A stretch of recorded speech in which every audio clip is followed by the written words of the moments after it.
Hello guys, দেখুন আমরা আমার খালা বাড়ি এসে আম মাখা করতেছি। কত বড় বড় আম, এই যে গাছ।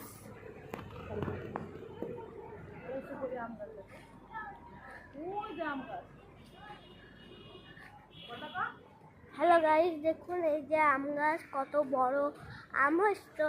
এখান থেকে আমরা আম পেড়েছি। দেখুন কত বড়, দেখুন গাছ, আম গাছ, কি সুন্দর সুন্দর আম গাছ। আর আমরা আজকে মাখা করব আম।